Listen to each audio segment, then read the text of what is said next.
And welcome to another exciting episode of The Energy That Surrounds Us. I'm your host, Michael. And before I introduce my truly amazing guest, I do have a two-part little announcement to make. And that is for all of my guests who are used to watching me on X, I do not have the premium account. So X has removed the ability to go live and live stream there. So unfortunately, we will not be airing live to X anymore. However, LinkedIn does allow for live streaming, so we are now live streaming there. So we are just switching over to a new platform. So sorry to see you go, X. And if you change your policy, let us know. We'll be happy to air back on your platform. And thank you to LinkedIn for letting us live stream. Now, with the boring homework out of the way, I now have the honor, privilege, and blessing to introduce you all to my amazing guest, whose story is so unique. I truly do not feel I could do it justice, so I want her to introduce herself. I give you one, the only, Ginette Matacia Lucas. Hi. Hi, everybody. Hi. So do you want me to introduce myself? Is that what you'd like? Please, because you have such a vivid background. I don't I think I do. can do it justice. Okay, so I'll just do a quick wrap up. But I'm the daughter of Louis Matacia, the famous dowser, and he worked for the federal government and several different agencies on locating missing objects. And he also worked with the military. He was very well known for training and instructing the military on using dowsing to locate booby traps and bombs during the Vietnam era. And down the road, he got to meet a lot of senators and congressmen and recommended different ways and approaches with the paranormal to help protect America. So he stuck mostly to dowsing, but he learned the plethora of the voice phenomenon. And you can say ghost hunting or investigations, but they used different equipment back then in the 60s, and it was very, very similar. I guess you call it white noise or whatever. So I remember being 6 and 7 years old, and he used all these wild pieces of equipment. So I learned about it early on.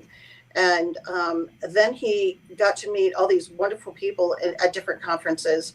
And so I was very impacted by these unusual weirdos, which was great, really great. And then eventually I had some experiences. So that's what we're going to cover tonight. My weird experiences and how it influenced my work, and then how it escalated my work. And I tell people, pay attention, because each age range I had increased different knowledge. And it's like reading a book. Oh my gosh, all of a sudden you can look at yourself and say, oh, I have that ability too, or I remember that. A lot of people just don't pay attention, and I think that's why I'm fortunate to be able to be highly accurate. So that gives you a general perspective. So basically, after all the many years of my experiences, I was able to interview and meet with the FBI on missing persons. So I work on true crime cases from homicide to missing. I got to meet with regular police. When I say regular police, typically the standard cop, hi, how are you? The nice ones most of the time. They were still skeptical, which was good. And I worked on both homicide and missing person. And then I got to work with the detectives, who were a lot more open. Then additionally, I got into treasure hunting and became very successful at treasure hunting. People are going to say, oh my God, treasure hunting, I don't get it. So you take your psychic work and you apply it to locating treasure, and period. And so I found treasure. And almost a lot of the products or projects I worked on just escalated and went in a really good direction. And I met lots of wonderful people at different conferences. So I'm watching the conferences coming up this coming year, and I think we're just going to see more and more really good conferences. Originally, they were just the paranormal, but we're going to see so many good topics come up and platforms come up. So I think people are going to get better at their escalating psychic ability.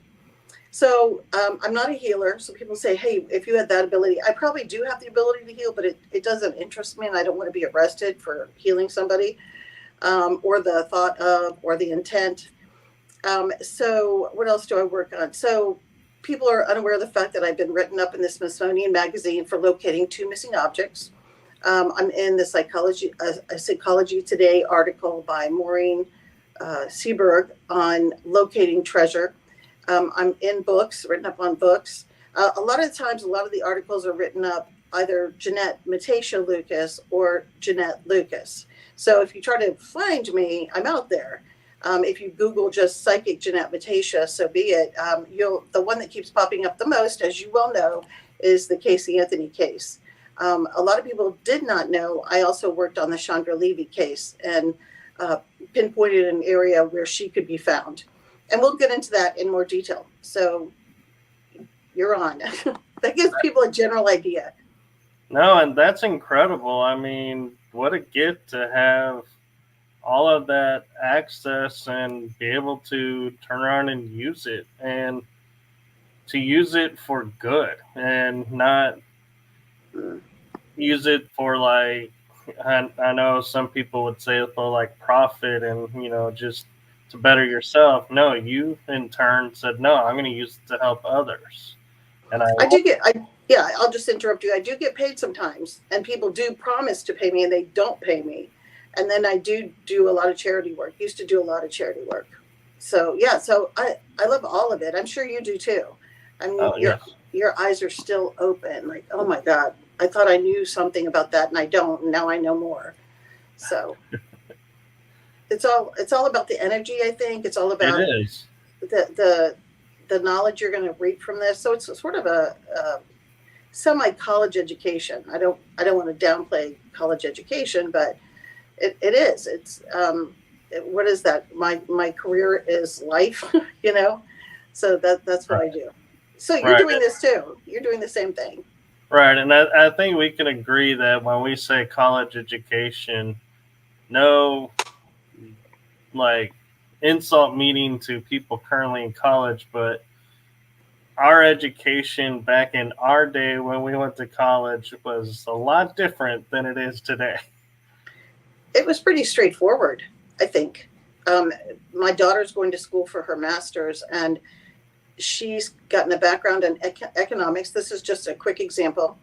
And then she's going to go for an accounting degree. And then a few years later, she's going to go for a law degree. Oh my God. I mean, yeah, she's shooting for the stars and she's doing well. But a lot of these kids don't know that you can go to a conference and meet the right people. They say, oh, we're going to have a career conference. And you get to look at all these different job opportunities. So while we talk, I'll tell people, this is where you want to go to find out this. This is where you want to go to find out that. I swear to God, the conferences are an open book, and don't go to one, go to 100. So if you're looking for a great job and a great paycheck, that's where you want to go to meet the right people, because they're sitting down at a table at that chair, and it's a great opportunity. I agree. And not to sidetrack anything, but I want to ask you a question about something from your bio that I think, I'm not sure if you get asked a lot, and that is, at age 6, you had a near-death experience where you were drowning and you met an angel. What was it like to meet an angel, and how did you know it was an angel? So a lot of people, I'll just interject this by saying a lot of people have different experiences. So I was with family, and a lot of family, like 30 people at a lake in Virginia, and they weren't watching the little ones. So I was 6 and we were very little. I was very petite at the time. And we went swimming, and I guess you know how you walk down into the deep, just like Virginia Beach, you walk into the water and it drops. And the next thing you know, I'm sinking and sinking. And I thought, I'm drowning because I'm drinking water instead of oxygen. And the next thing you know, it didn't happen quickly, to be honest with you. The next thing you know, this woman comes up to me, and she is in all white. And then eventually these wings come out from her back. And I'm thinking to myself, okay, I died. You know, basically I'm screwed. And I thought, okay, so the angel's coming to get me, to take me to heaven. And she's talking to me, and it was both telepathy, and it was also, it's not your time. And so she sort of brought me back up very slowly to where the land was, so that I could, she actually pushed me up like right close to the shore. I came out crying, talking to one of my relatives. So how did I know it was an angel? A lot of light behind her. The dress was in like a Greek look, or Grecian look, Roman era time frame. And she, there's nothing, you know, I don't recall what color hair, but the lighting was all around her, as if she had an energy, as if she had, knowing that this was her job and she had to take care of it. And that was it. Boom, done. And it was enlightening. And I thought, okay, I won't do that again. So in the future, when I went swimming, I was very cautious. Did you have any experiences when you were young? I had an experience when I was 2, Mm-hmm. where I was pulled into a vent shaft on a 2-story home and landed on the basement. And it was wintertime, so I was in my winter jacket and everything, and Mm-hmm. fell from second story past the first story to the basement with no broken bones, no bruises, no torn ligaments or tendons or muscles. Everything was good, except for I had a mark on my eyebrow where a wire clipped my eye, and no hair grows in that spot. So I have a little bald spot on my eyebrow as a little reminder. And later on in life, I found out, similar to you, is I saw a lady in the light. I'm assuming it was a lady, Mm-hmm. but a being pulled me from another being, and we had a nice little chat about, you know, the future, what is going to happen, what do I need to do to be prepared, when do I want to start the process of preparing, and then hitting the basement. It's like, I literally will say I was pulled out of time, because the amount of conversation we had Mm-hmm. that have happened on a fall from in a shaft from second floor to basement in a home. Mm-hmm. I mean, it'd be different if I was in like a high-rise building or something where the Right. floors are really tall, but no, this was a house. Mm-hmm. And looking back at it, it just amazes me at 2 years old how I could have that conversation. Well, you know what's even more amazing is you understood her and you grasped the concept of what she was saying. That's what I find very interesting. I mean, 2 years old are you mentally developed that way? Maybe you were already mentally developed that way and didn't know it. I definitely, there's a thing called synesthesia, which apparently I have, and it could be you have synesthesia, and it's a part of the brain that is turned on, and only 4% right now of the world has synesthesia. And I've noticed certain people have certain characteristics. And when you and I have been talking off and on, you know, texting, emailing, so forth, I've noticed that you're a ball of energy. And every time I turn around, weird things happen when I try to communicate with you.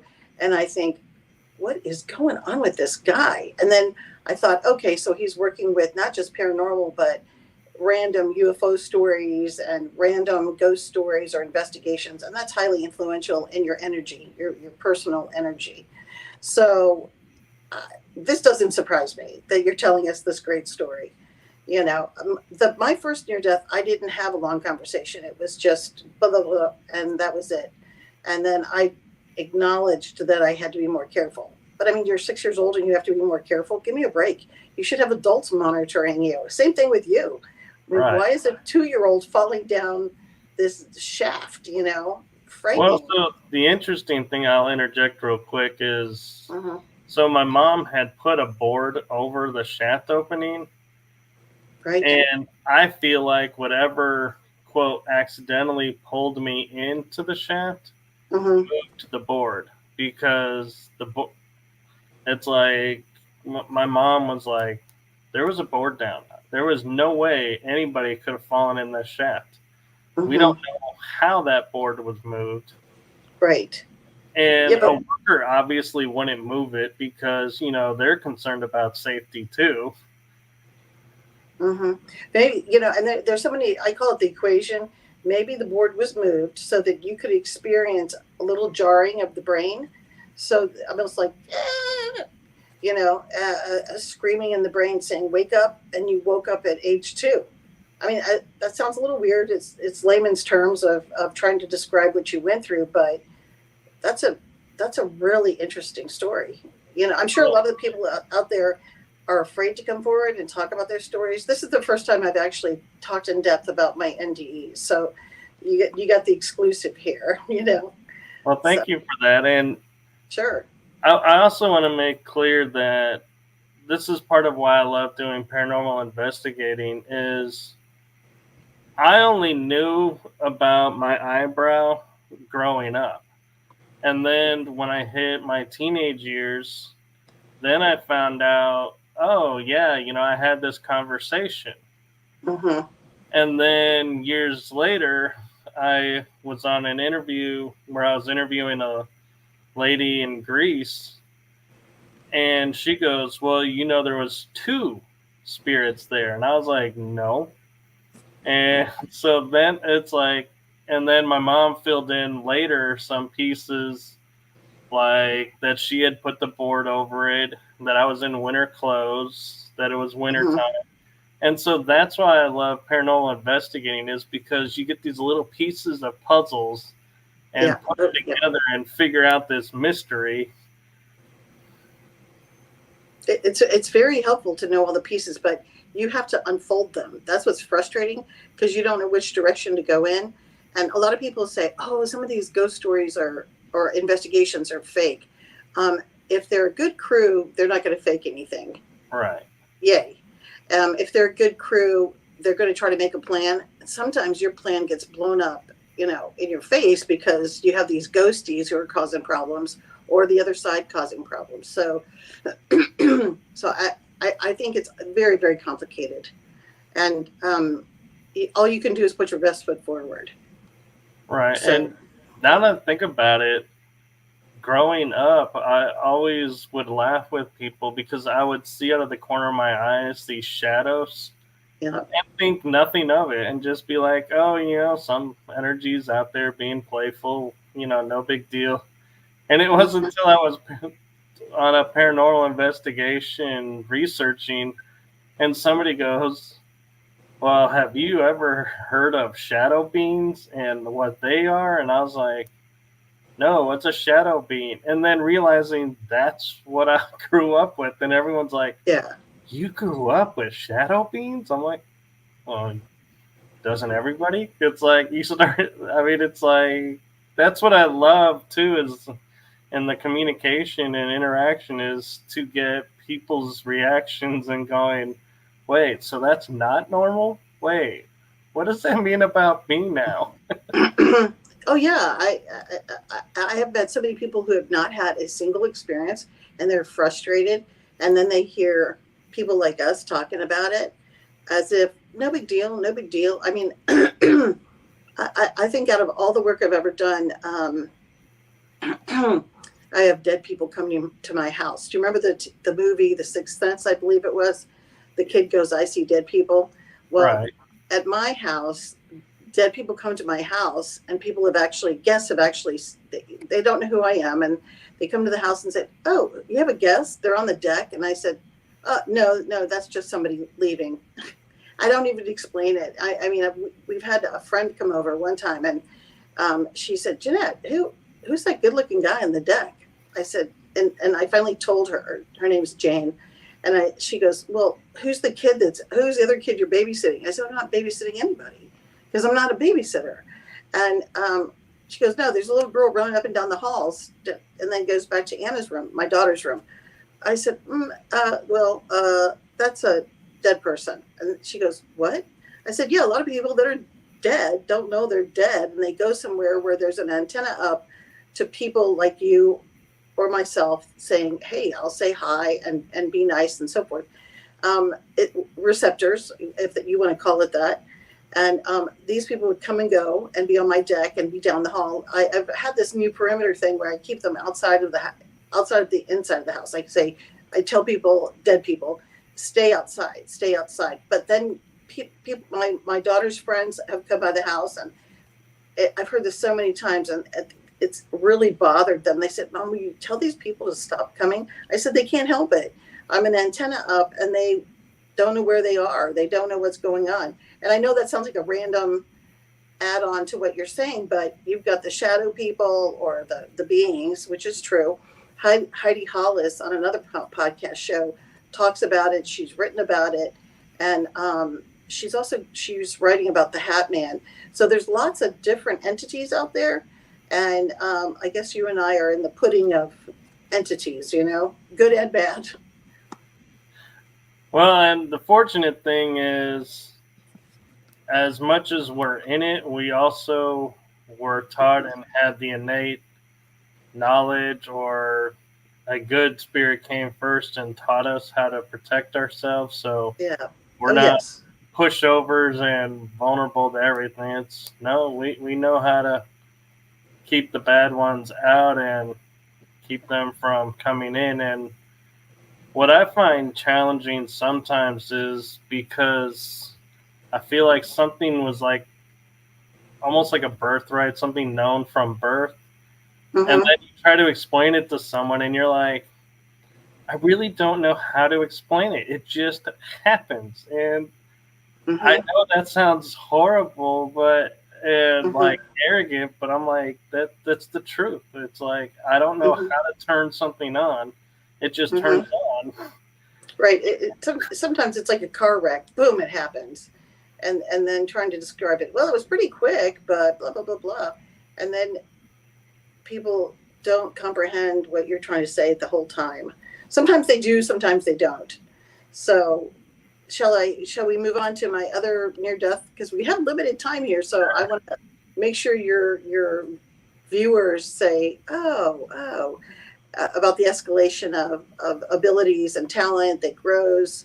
I really have a feeling that our brain can turn on depending on your willingness to accept information. And like you did it at 2, and I did it at 6, and I did it again at 7. Shall I share my age 7 near death? Right. Yeah, I'm interested in how you met your family from the other side and knew they were family. Oh, that's when I was 27. So at 7, that was at 7. So at 7, I was injured and put to bed by the babysitter. And I'm in bed, and a man walks in the room, and I thought, they've called 911, or they've called the police, or they've called the doctor. And he gets closer, and he's wearing a ministry outfit. So he's wearing the all black and the little white thing that goes right here. I'm trying to point this out as best as I can. Priest collar. Pardon me? A priest collar. A priest collar. And it was a good-looking guy. Probably he felt very tall, but again, I was 7, and he goes, Ginette, and I said yes, and he goes, I'm your father, and he wasn't my father in the sense of my biological father, and I said, oh, okay. I said, I thought you were the doctor, and he goes, no, I'm your real father, and so he goes, I'm going to take you on. He didn't say tour. I don't remember the exact words, but he said, I'm going to take you. I'm trying to fix this properly. Sorry, I keep going out of the view. I'm trying to fix that for you. So he touched me. First, he said he was going to heal me because I was cut up, sliced up, and I still have the scar. And my scar was in the head. It's about 4 inches long, maybe 5. And it's hard for me to grow hair there also, by the way. And he took my hand and took me into, maybe you want to call it another dimension or another time frame or a reincarnation time frame.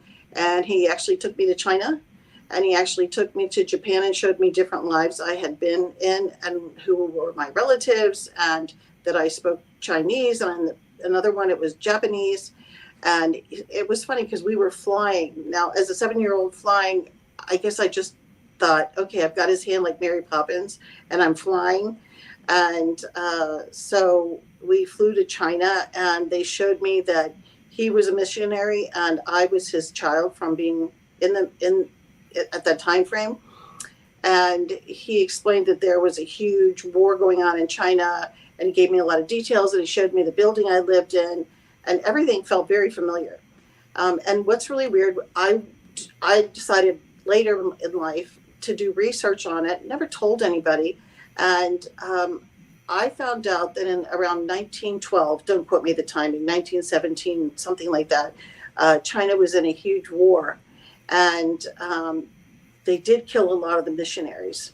And I pulled up pictures of the locations because I knew we were on the top of a hill. And I know that I recall in that life, he was showing me I was on a wagon and it was pulled by a donkey. And I thought, okay. And it just lots and lots of details. Then he took me to Japan and said, your real father was selected because he's going to teach you, because he didn't get to teach you enough. He's teaching you in this life because you died in the other life at a young age, around age 5, 6, or 7.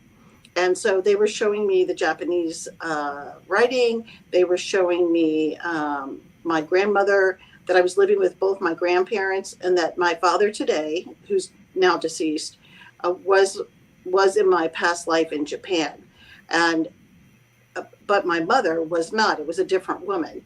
So they gave lots of details, and on the Japanese one also, and showed me the town I was living in on top of a hill. They said my parents were living in the city because that's where the money was. And I had to stay with my grandparents in order to help my parents make a lot of money.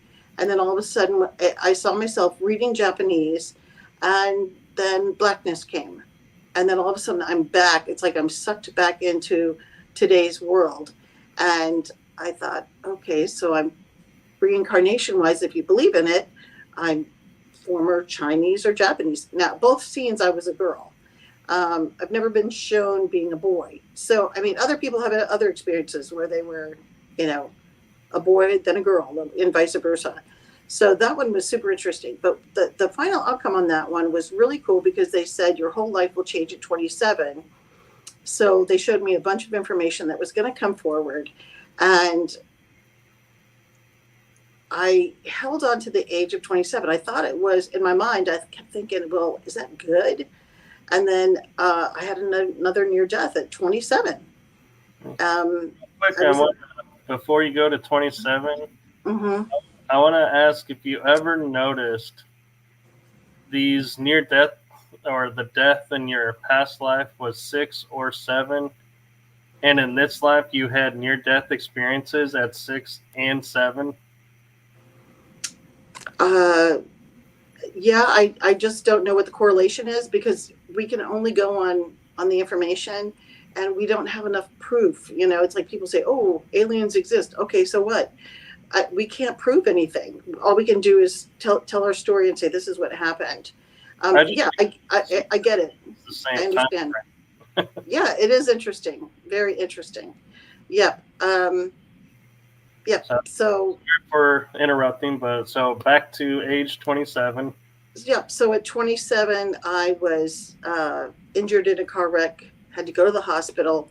I was also, oh no, that was 2. I'm sorry. So originally I was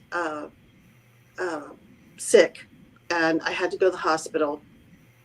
And apparently my kidneys were collapsing. And I went through the ER, was admitted to the hospital, and I know somebody was there. I don't know that it was a tunnel. I just know somebody was there in the room with me, and I had to go with them. I don't recall it. I don't want to say it happened quickly, but I went to the other side and was given lots and lots of stories, lots of education.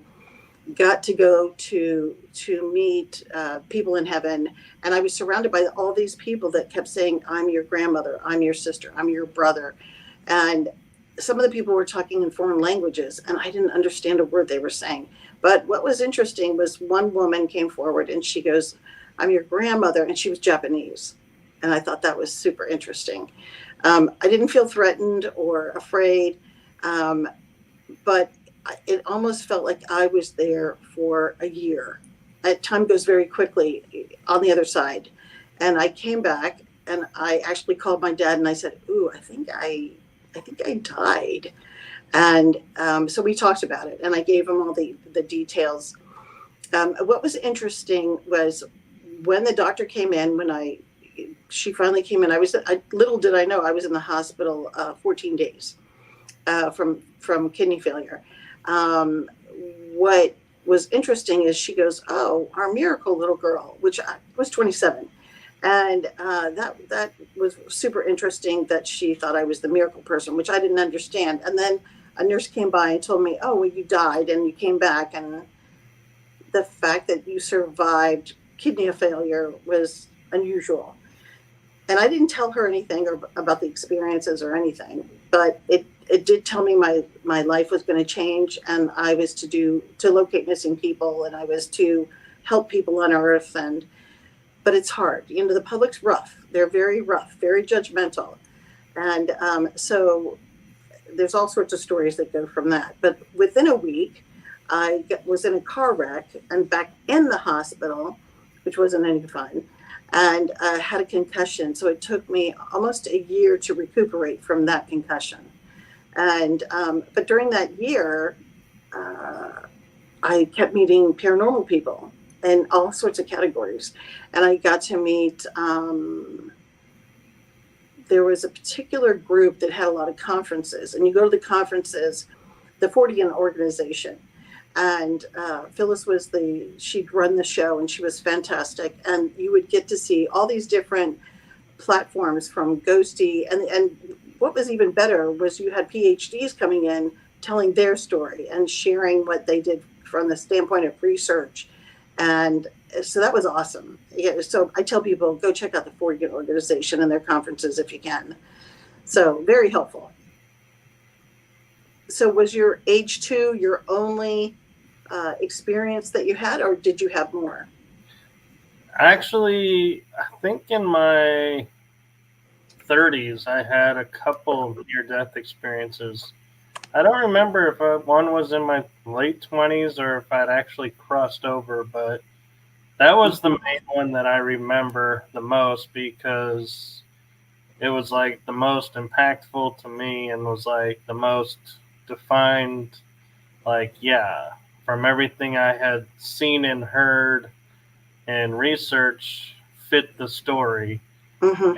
So what happened was I'm very hot-natured and I rarely get sick. Mm-hmm. And all of a sudden, it's like my bones started feeling like they were icing over. And I was like, I couldn't get warm. And I had layers on, 2 blankets on, still freezing. So I decided I'm going to go to bed, call my mom and say, may not be coming into work tomorrow. Something's off. She's like, okay, just keep us informed.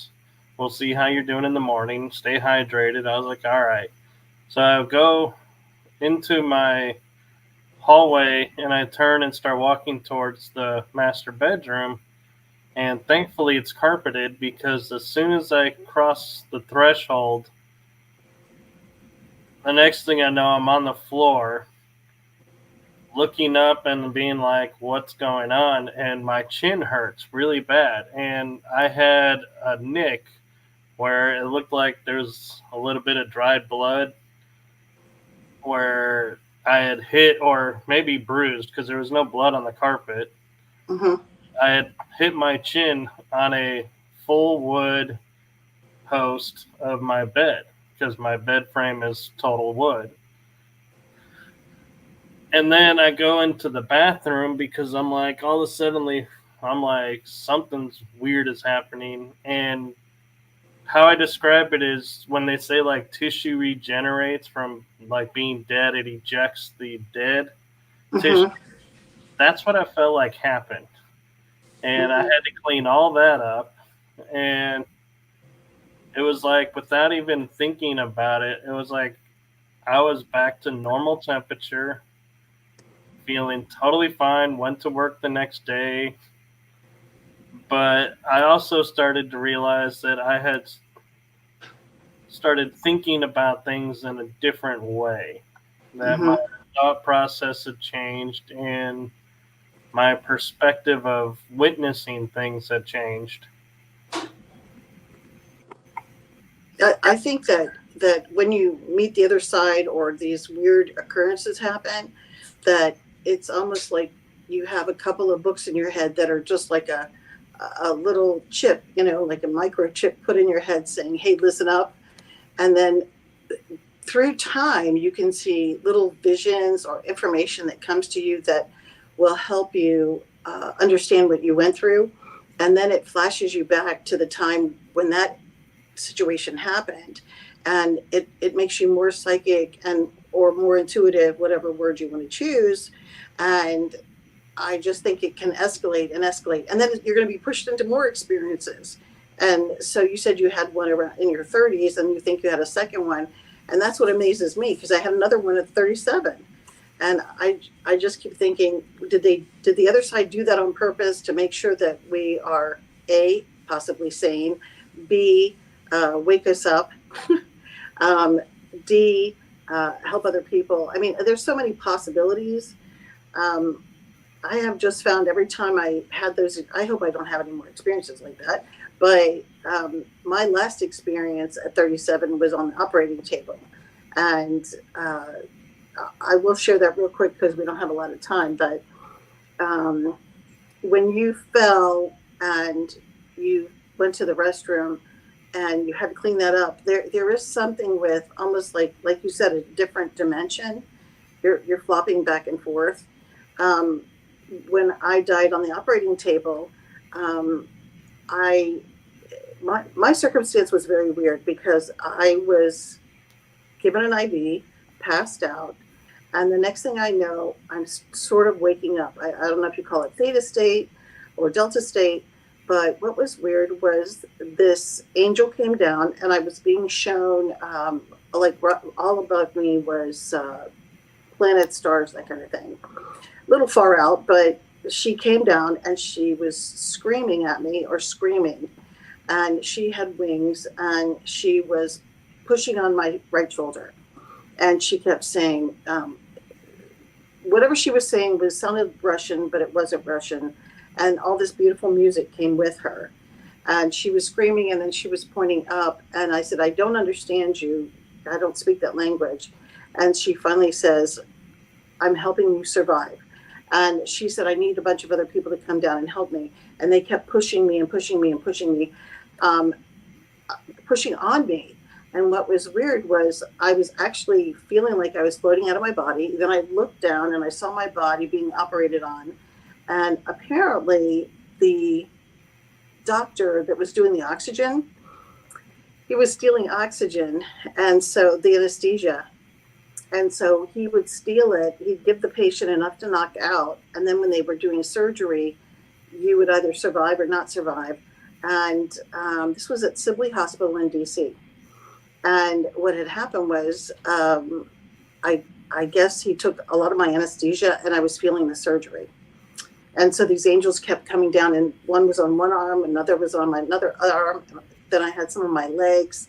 And they just kept pushing me down and screaming in English finally with music going on. It was sort of a funky music. It took me a long time. I did research to try to find the music, and I found it, which was great.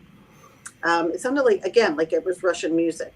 And I did come back, and I finally, I had one thing that was interesting. I'll just say this was, I heard the nurse say, "Why is she having tears? You know, why are tears coming out of her eyes? Because you're under anesthesia." And she goes, "Something's wrong here. Something's wrong." Well, the next thing you know, I pass out. You know, I'm out of it again.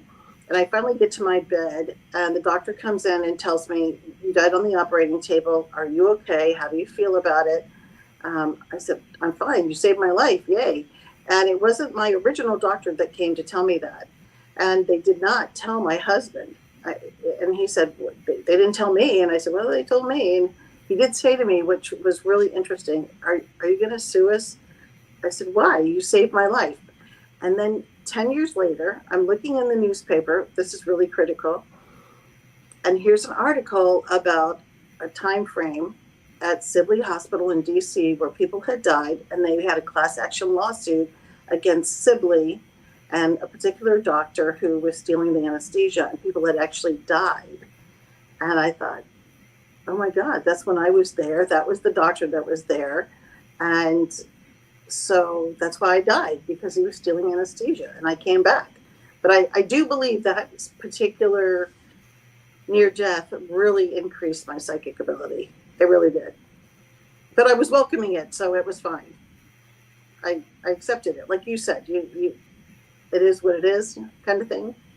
Right. And I think it's kind of interesting how, like you were saying, everybody's is different. Like, I always attributed mine to like that movie City of Angels, where the angels knew the language and could speak, and it's like I could understand what they were saying and could communicate with them. Mm-hmm. And how you were sitting there saying, "Wait a minute, I don't understand you," and being like, it's interesting how the other side can talk in a way that we don't understand, but yet understand, because, like you were saying, you weren't feeling threatened, you weren't feeling, in trouble. You just wanted to know what's going on and to understand who they were. There was a lot of panic from the angels that they were trying to push me back in my body. And I think they said something like, "It's not your time." So I do think that's very helpful, because I'm sure a lot of the people that have had near deaths have been told it's not your time, or you'll get information that can help you when you talk to people about it, that will help them understand. Because a lot of people are afraid to die. And I tell people now, you feel like you're still breathing. It's not painful to die. So if and when you get to that point, it's almost like you go to sleep and then you wake up in another dimension. And so you're still you still exist. And wherever you go, depending on the person, I mean, I've been fortunate enough, all mine were positive, like heavenly, as you could say the word heavenly. But if other people have said, no, they went to hell and they woke up, and was it Dan and Brinkley said he went to hell or something, and they woke him up and they said, "You better straighten up," and he straightened up, which I think is super interesting. Yeah, I think it has to do with where you are in your life and what you're meant to do. And I like to say, when my guys are trying to get a hold of me, and if I'm not responding, how some people go, "Do I need to hit you with a 2x4 to, wake you up?" And I'm like, my guys do the cosmic 12x12. It's like, yeah, oh yeah, wake me up. Yep. My dad used to say that. I can't believe you said that terminology. Do you want to be woken up by 2x4? Yeah, I hear you. Yeah, I do think that, again, a lot of people are going to have experiences that in multi directions of, oh, I met a ghost, or I saw a ghost, or I saw an alien, or I saw a spaceship. A lot of people get overly excited when that happens. I don't get excited. I'm like, okay, well, there's an alien. Ooh, there's a spaceship. Ooh, what are you going to do? Jump up and down? That's not going to change things. They exist. Okay. I think though, out of all the things that we have to deal with, I think the one fascinating thing that I haven't seen a solution to, and I haven't seen all the options, is the Bigfoot story. You know, that's one category I'm not in, but I do find it fascinating. I really enjoy watching the shows, trying to find him and the characteristics and the outcomes, and they still can't solve it. You know, it's the never-ending story. See, I when it comes to Bigfoot, I'm a firm looking at, like, all the pictures are blurry, or it's only you hear, you don't see. And I sit there and I think about it, and how my mind wraps around it, going, well, if you're jumping from portal to portal, going from dimension to dimension, any object in between the portals is blurry because it's moving at a different speed we are, hence blurry photos. Right. And then I was like, well, but then what about sound, that we don't see him? And going, well, he could be like yell or talking or communicating to someone through the portals, and the sound comes out after he's gone, and that's why we hear but don't see. Have you ever seen it where they have a show on right now, and the team is very educated, which is great, and experienced, and they have some really good equipment that shows heat sensors, and they've actually picked up the object, blurry as it is, walking into the forest, walking over to the creek, that kind of thing, which I think is fantastic. I think we're going to have more and more excellent pieces of equipment to define things for us. But it's just one of my fun things that I get fascinated about. Everything else, I understand it. I get it. I'm just like, okay, that was scary, or that was what do we do with that scenario, Right. But and it's kind of interesting. I just thought about something too, is I don't know if you're into sci-fi, like Star Trek. The Next Generation had an episode where they were out of phase, and they could interact with everybody on their side of the dimension, but they're walking on our dimension, but they can't interact with because they're out of phase and had to come back into phase. And so I wonder if, now I'm thinking about it, going, I wonder if Bigfoot has the ability to phase. I don't know. I don't know. I mean, a lot of this stuff is again, it's hard to describe, and we'll do a sidebar and jump back into my work. I didn't mean to bring up Bigfoot, but I'm still fascinated by it. Because my specialty is locating missing objects and missing persons. And somebody wrote me a note, well, if you're so good, why don't you find Bigfoot? And I thought, well, you be the boots on the ground, and I'll pinpoint the areas where he eats and sleeps and drinks water, and you go find him, and I'll be happy to do it. What's your offer? What's your compensation? And he said, well, if you do that, I'll offer you a 10 grand. And I said, yeah, sure. Well, he disappeared out of the woodwork. He just totally disappeared. I said, okay, I'll do the bet. But anyway, so that was a weird segue of the paranormal that I don't quite understand. The rest I do. I totally get it. But anyway, so I just wanted to cover a couple minor things with my work that we had talked about briefly with a little text back and forth, that I do use dowsing. And one thing let me fix this, get back this way. Yeah, sorry about the screen going all over the place. One thing interesting about missing persons is that you could be on target. I mean, totally on target. Like, for example, I worked on the Casey Anthony case, and I gave all these details. And people are thinking, oh, she faked it, or she knew the family, and the family told her details. No, I don't know the family, never met the family.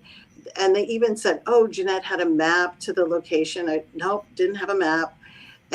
So it really did happen. I mean, I got really nasty. I pulled up different sites and people were saying terrible things about me. And I thought, oh, God, this is going to be the never ending quarrel about the Casey Anthony case because the psychic was involved.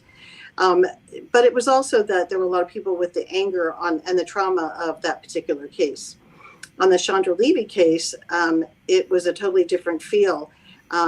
With that particular case, I was very lucky. I had connections with a friend who was a community leader, and he brought the FBI to my house, and I helped pinpoint the location. And in that particular case, I didn't go public on it because I knew that an MS-13 might have been involved with it, and there's no point in even going public at the time because they were dangerous, and they still are today. So each and every case you have to look at, you have to decide what are you going to do and where are you going to go, and you have to do a lot of planning. And I'll just say two of my other cases that were very interesting. One of my old cases just came to the forefront recently. Down at William and Mary, there was several killings via a serial killer, and they had a lot of suspects. And I was asked to go down and find the two missing people that have still not been found. And I told them exactly. I actually met with the FBI and a detective down there. The family introduced me to the detective, and I was doing some work with DEA at the time, and he introduced me to some FBI agents who basically inferred I was crazy. And I said, "Oh, the remains of these two people are down here," and I explained it. It was off the Parkway, and they were called the Parkway killings. And what was really weird on that particular case is I said, it's a guy who barbecues. He doesn't live far away. There is military involved. And the interesting thing is it just came to the forefront because a DNA matched recently in the last 6 months, I think, of the killer to all the other people that got killed on the Parkway. I mean, so the case was 30, let's see, I was in my 20s. So it's about 35 years later, all of a sudden this pops in out of nowhere. And I tell people that's what's going to happen. Every case you work on, everything you do, my first word is be careful, because it's not a big deal when you work with the FBI or the police. They're not always receptive, and they don't always welcome you. And you have to be very aware of what you say carefully. So I just wanted to mention that for people that want to get into missing persons, the better way is to go in. If you're a person who has skills, just go in and help and do search and rescue. That's the better avenue, because if you try to knock on their door, they're going to look at you like, oh, you killed the person. I mean, they will look at you in a different light. I agree. And so one thing I want to ask real quick is, how did you determine dowsing for finding treasure? Because I would never have thought about using dowsing to find a treasure. I had a dream one night. I do a lot of research myself and a lot of practicing myself. And I went to bed one night and they said, wake up. And I'm asleep. And it kept saying, wake up. Now, not wake up, but wake up and go do treasure hunting. And I was a dowser, and there is a group called the American Society of Dowsers, and they have annual conventions, and they have what's called chapter conventions. And just the other side told me, use your dowsing to find treasure. And I found treasure in Illinois, Southern Illinois, for a client. And it turned out to be he gave me a choice of what cases I wanted to work on. So this was what was really interesting. And I know you have to go, so I just want to say this one was really fun because it was an Al Capone case where Al and his buddies, I think it's Frank Nitty. Am I saying that right? I think it's Frank. Anyway, his name was Nitty, Nitty, I believe. They robbed a government truck and stole treasury, from the Treasury Department. And what was interesting is when my client came out, we sat at a table and he laid down some maps because he gave me 30 cases, and he told me this possible story of the the government bank robbery truck. And I said, I want to do that one. And he laid down the map, and I touched the map. And when I did, my fingers burnt, like somebody taking a cigarette to my finger. And I looked at my hand real quick, and I literally thought I was burnt from something, because the people I was talking to were cigarette smokers. But oddly enough, there were no burns on my hands. So I said, let's work on that particular case because the burn. So my mind is thinking, hot, the word hot, and you define it as, or translate it as, this is a hot area. This is the area. So we took the first map out, and I touched it. I took my hand and I put it over the map, and I kept feeling tingling and hot piercings on my fingers and palm. And I said, this is the case. So I pinpointed a site on the map, and then I said, what else do you have? Do you have any better maps closer to that particular area? Which he did, which was great. So he had already had the really good topo maps, and he had other maps. Back then you didn't have, this was in the late 80s, you didn't have the Google Earth opportunity. So he pulled out another map and laid it down, and I said, right here. I took my finger and I said, right here. And I got burnt again on my finger. And I thought, that's really painful. And I kept touching it, and I said, okay, right here. And then what I did was I said, there was a road there, and I said, I want you to park right here. And then I used dowsing to guesstimate how far in they had to go. So I said 1 foot, 2 foot, 3 foot. Anyway, the pendulum reacted, and it went to like 20 feet. I'm just guesstimating.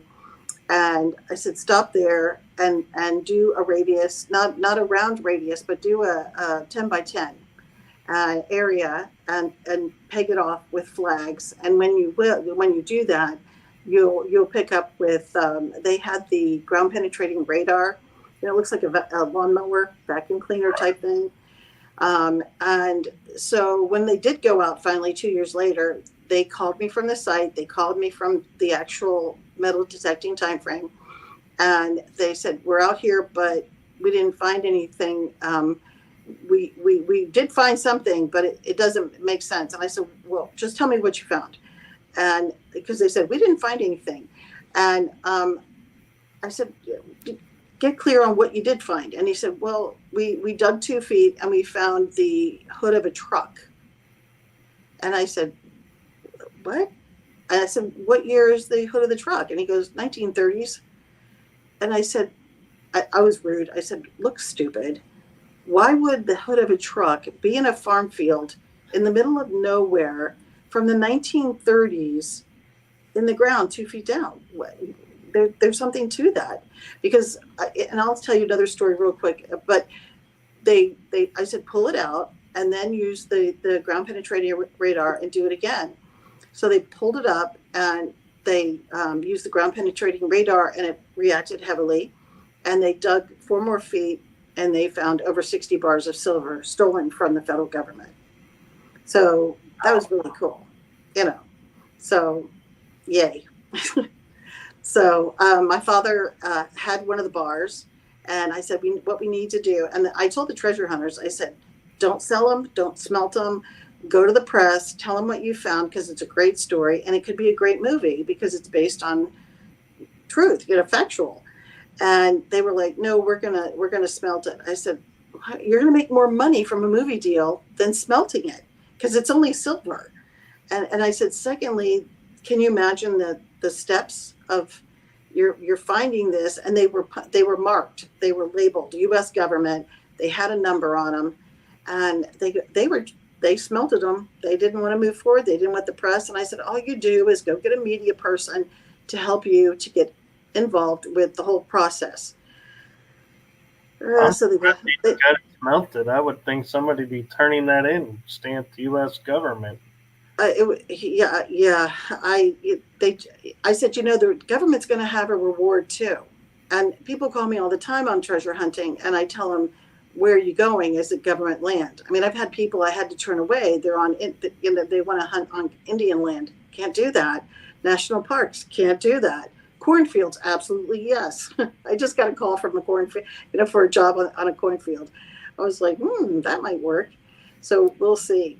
But so my dream told me to go do the dowsing work. So I do a lot of dream work, and I assess the job and say, based on the dream work, I'll get told information and I'll say, okay, I don't think your project is going to come to fruition. I mean, a lot of people call and say, I'm working on this big project. What do you think?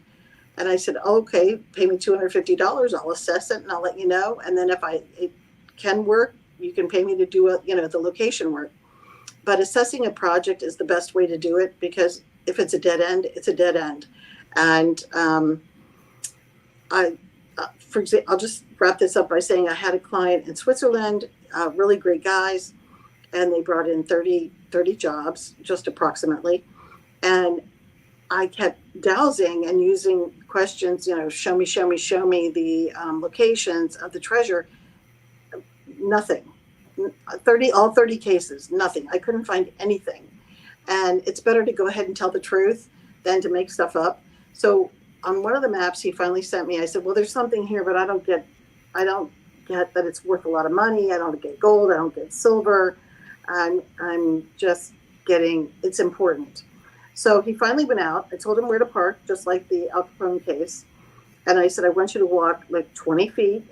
I don't say 20 feet on every case, but I was just giving an approximate. And I said, stop right there. And on that particular one, I said, take your metal detector and I want you to do a 5-foot area and look for something right there. He did. So he's in Switzerland, calling me from Switzerland while he's in the field, and I'm in Richmond, Virginia.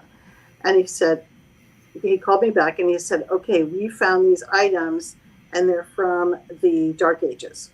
So he was going to donate them to a museum, because what are you going to do with that? It was pieces or tools and that kind of thing. So it wasn't any gold or silver. So treasure hunting, you never know what you're going to find. So dowsing can find anything. I mean, a couple of new cases I got, they're robberies, family heirlooms buried, guns, rifles, that kind of thing. Still back in the 1800s and 1930s, people still hid money on the property. The United States has got a lot of money buried. It's out there. So I know. And if you find a mason jar, you probably are in luck, because that was I understood to be, especially in the 1900s, was the popular way to store the coins and everything and bury was put the jar in the ground. Yeah, well, they did absolutely. They did a lot of people used a leather pouch, and sometimes they're disintegrated or just partially there, but they're still there. So everybody, go out there with that metal detector. Go get your metal detector. And I tell people, you want to meet a great group, go get a metal detector. Don't go shoot people. Get a metal detector. Join the great club. Don't waste your time on other clubs that are wacko. It'll be a lot more fun and safe. Yeah, especially if you do it right. Yeah. Oh yeah. Love the paranormal. It's you combine the two, and your subject matter and the paranormal or parapsychology, and it can be very successful. Plus, you get to meet some really great people. Again, you do have to be careful on your boundaries with some of these people, because you meet some really crazy people. So There we have. So we definitely need to get you back on to talk more about this dowsing and your true crime and missing people and artifacts, because that sounds really fascinating as well. And so I would love to have you back on. Thank you. Do you want me to give out my number so people can reach me? Would that help? I was just about to say, how can people reach out to you? So, okay, my email is reach, REACH, Ginette, GINETTE, @gmail.com. Reach Ginette, GINETTE, @gmail.com. And my phone number is 571-358-1444. 571-358-1444. And I do tell people, if I don't pick up, it's because I get so many scam calls. You've got to leave a message. And if you don't hear from me in 2 or 3 days, it means I didn't get your message. So send a second email or second message, but always leave a message. And thank you for having me. I really appreciate it, Michael. Yes, thank you for coming on. And I'm the same way with phones. I'm like, if you don't leave a message, I just clear it out and move on because I'm like, I don't know who you are. I'm sorry. I don't memorize phone numbers anymore. Yeah, the new word, spam, spam, spam. Actually, a couple of clients did call me and it said spam, and I just happened to pick up, and they turned out to be great clients. But now I have a new policy, leave a message. So, but it was great to talk to you, and we'll talk again. And you picked the platform, and I'm with you. Perfect. Sounds great. And real quick, one last question I like to ask, because you have such a vast background and everything. What is a golden nugget that you would like to leave the audience with? I would say pay attention to what you're seeing. So let's say you're doing dishes, ladies or gentlemen, and all of a sudden you get this picture in your head and you don't act on it. Sometimes it can be a picture to help people, to save yourself from somebody coming to shoot you, or someone to come rob your house. Pay attention. Whenever you're around water, for some reason, it's an increased perception level. We certainly have different dates with biofeedback and astrology that can tell you your different dates of intuition is increased. So I tell people, go check out astrology for fun. It's very complicated, but it doesn't hurt to get an astrology reading, and they'll give you the dates that are very important. But pay attention, and you could save your own life. I mean, I've saved lives by telling people, hey, I see you in the car, and you're going to the bank. I gave the date, time frame. I told her the bank. I told her the road the bank was on. Let's say it was Bank of America on Hill Street. And I said, you're going to go to the bank at 11 o'clock and you're going to get robbed. No, I'm not. And I said, okay, fine. Well, it happened. And she called me telling me that she actually survived it. Because I said, what you do is you roll up your car window and you back up because nobody else was there. And she said the lights were out. And that saved her life, that she remembered what I said. So a lot of people, please pay attention to you can call them a vision, you can tell them intuition. Pay attention, pay attention, pay attention. It's really awesome. There's some great books out there. I recommend people to pull up 10,000 Dreams, interpreted by Gustav Heinemann Miller. It defines, what does your dream mean? It can tell you if you're going to win the lottery. It can tell you if you're doing great. It can help you with your career. Those are some of my favorite pieces. Does that help? It does. Thank you. Mm-hmm. And so we're at that time where we are going to say good morning, good afternoon, good evening, good night, wherever you are in the world. Make it a blessed day. Fill it with love and light. And like Ginette says, pay attention to the signs that are around you. You never know what it could mean. And so don't discount. Pay attention and trust your instincts on it. And with that, we are going to say good night. Bye, everybody. All right. Thank you, Michael. Thank you. Bye-bye.